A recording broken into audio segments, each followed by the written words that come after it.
Nakabili nga, oh. Dalawang ano. Yan. I-ano mo, ito yung live Lingcod Hall. 12.99 per pound. Ay, hindi masyadong makita. Ang ganda, oh.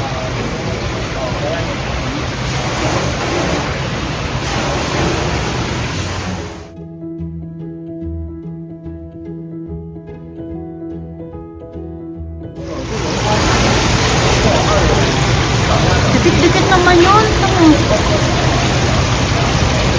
Pareho kaya yun ng sale, no? Yeah, maybe that one is small or medium.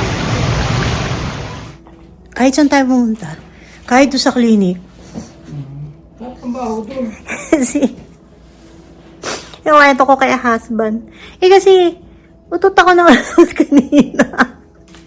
At dito sa clinic, buti na lang. Diba? Wala namang amoy ko naman. Ito, kararating lang namin. Pakita ko lang. Yung iba, kahapon, namili kami, pero hindi ko na napakita yon kasi nga, nailigpit ko na yung mga pinamili. So, ito lang yung mapapakita ko kasi ngayon ay may konti lang kami pinili. Ito, bumili ako ulit ng patatas at apples kasi meron akong gagawin yung salad ko ulit. Tapos, meron akong dalawang sibuyas. Ito. Italian vinaigrette kasi nga Italian dressing yan. Italian dressing, hindi Italian vinaigrette. Kasi iba pa yung vinaigrette eh. Tapos bumili ako to. Baked honey ham. Kasi para hindi naman nagsasawa si husband sa baon niya, yung laman ng kanyang pandesal. So, ito yung pipino. Lalagyan ko kasi ng dressing. Sorry, nagalaw. Tapos, ang ganda kasi ng talong, kahit may konting gano'n, no? Bumili ako ng 4 na saging. Mura ang saging sa... Medyo yellow na nga. Akala ko green yung nabili ko. Kailangan kainin na. Kasi hindi ako masyadong kumakain ng ganyan na dilaw. Hopefully, okay. Matigas pa yung loob. Ito kahapon, binili ko sa TNT, Honey Melon. And, ito yung isang araw pa to. At bumili ako ng 2 packs yan ng mandarin. So, nilagay ko lang dyan para sumingaw. Ito kahapon din, hindi ko pa natatago kasi nga, gusto ko, i-freeze ko to eh. So, hindi ko na nilagay sa ref kasi puno ang ref. This is Chinese celery o yung tinatawag nating kinchay.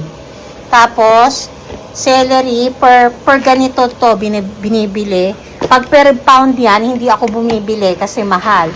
So, pag may ganyan, bumibili na ako, tapos i-slice ko and i-freeze ko.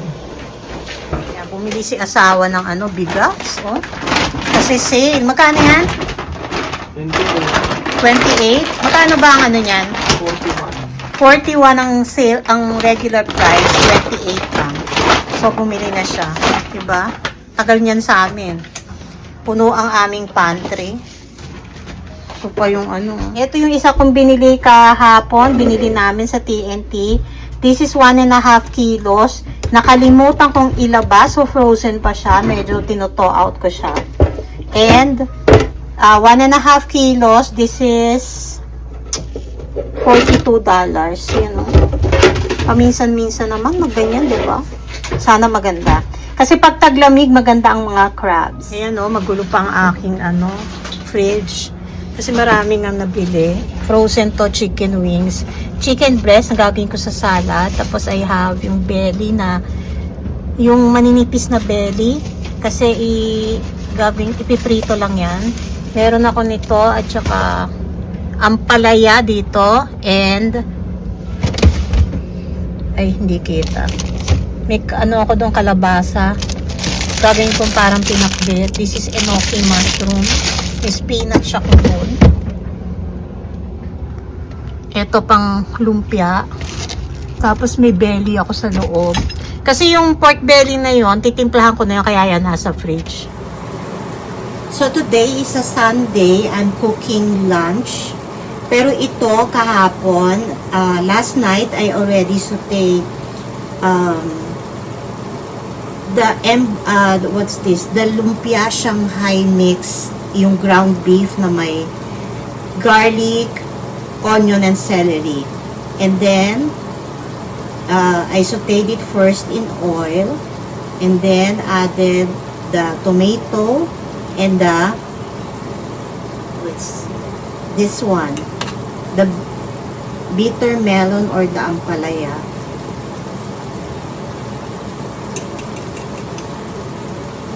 Then season to taste. Today, I will just add beaten eggs.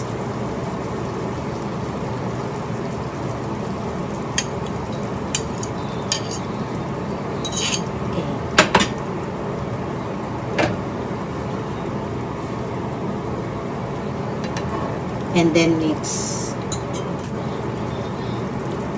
I'm boiling chicken breast here. Chicken breast fillet for my apple, potato, and carrot salad.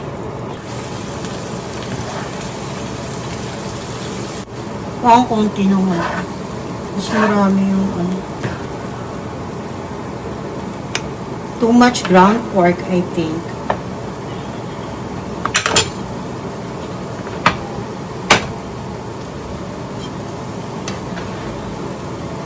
Kasi excess to doon sa ano ko eh. Ano to? Excess sa aking Shanghai. Ayan, ito na yung niluto ko. Bitter melon with egg and ground pork.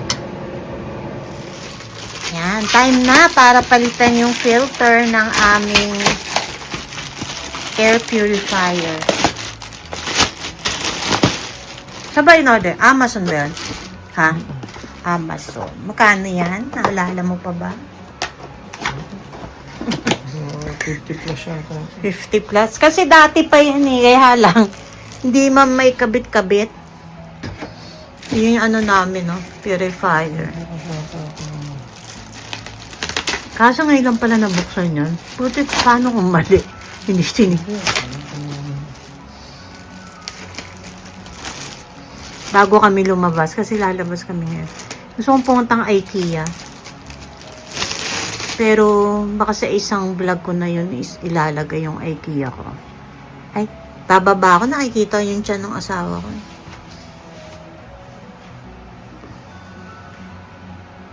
May hiwa asawa ko.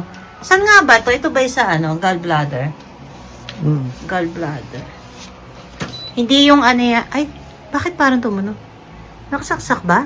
Hindi, Ay, tanggalin mo na rin yung saksak mo. mamaya, istorbo yun. Hindi, bababa mo lang. Hindi kami nagpaano. Anong tawag doon? Laparoscopy? no? Oo, iba na. Yung laparoscopic ba yun na ano? Procedure. Kasi mahal kaya nun.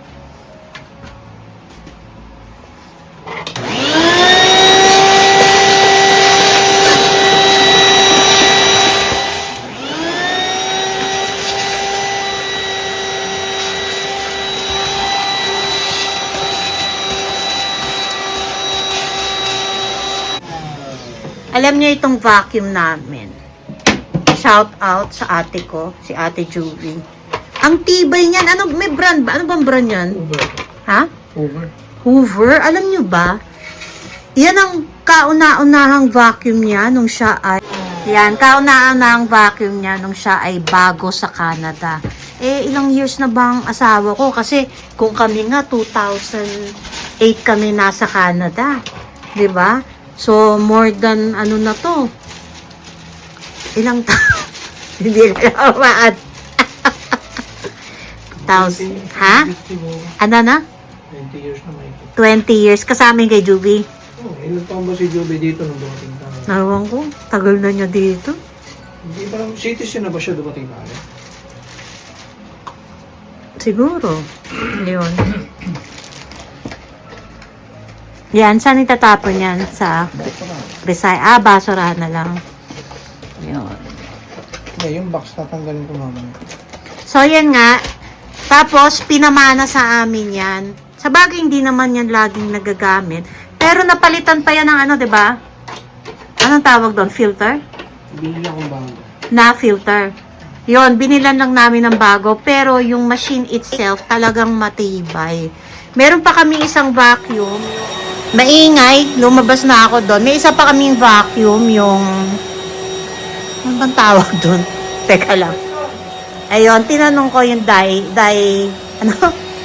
Ano, Ang mattress yun, ano? Dyson. Dyson. Pero pang mga mattress yun, di namin binababa dito. So, pwedeng sa, ayan, yung mga sa sofa, sa kama, sa mga unan, yun doon ang ginagamit namin. Itong itong bigay ng sister ko, ito yung mga sa carpet, sa mga sulok-sulok ng bahay, yung ginagamit. Ayun. On the way kami ngayon sa IKEA. May titignan lang ako. May gusto akong bilhin kasi pero titingnan lang muna kung may mura-mura. Kasi yung mga kalat ko dun sa table, minsan napupuno yung table na yun. Gusto ko may lagyan na lang ako sa isang side para medyo clear siya. Walang laman or kung meron man konti. Kasi dun din naglalagay ng mga gamot si husband, yung gamot niya. Ayun. Maaraw pero actually no, 8 ba o 6 degrees? Pero ang nanginginig ako sa lamig paglabas namin. Hindi pa naman kasi may remote start kami pero pinatay daw kagabi yung AC ng car. So hindi siya nung nag-remote start ay syempre hindi siya nag-on kasi sinara nga kagabi. Kaya ang lamig. Yun. So, see you later. Yan, unfortunately, nagkatitingnan ko yung Amors. Unfortunately po ay walang parking. Ang daming tao. Ang laki-laki na ng parking nila. Pero talagang walang parking. Pwedeng Chinook. Yan, dito na kami bahay. At lulutuin ko na to. Ito yung crabs. Hindi siya yung katulad sa Philippines na maaligay.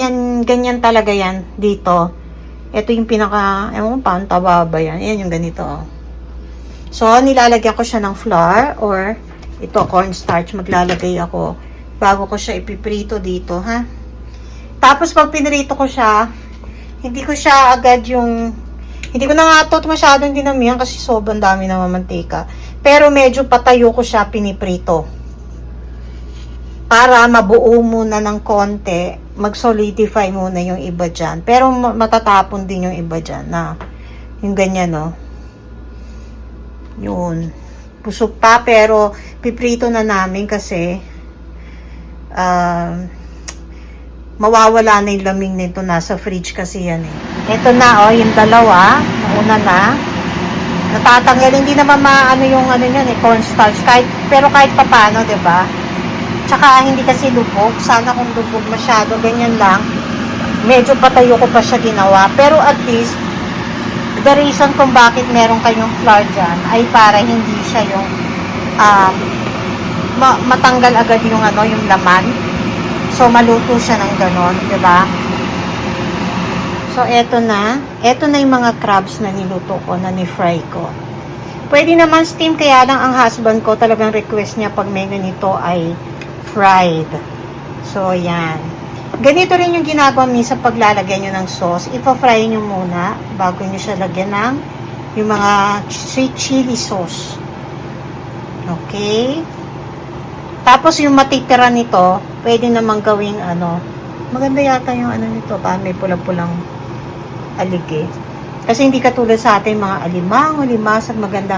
Ang mga alimasag dito, yung live, sobrang liit, ganyan lang. Pero yon mga maalige yun.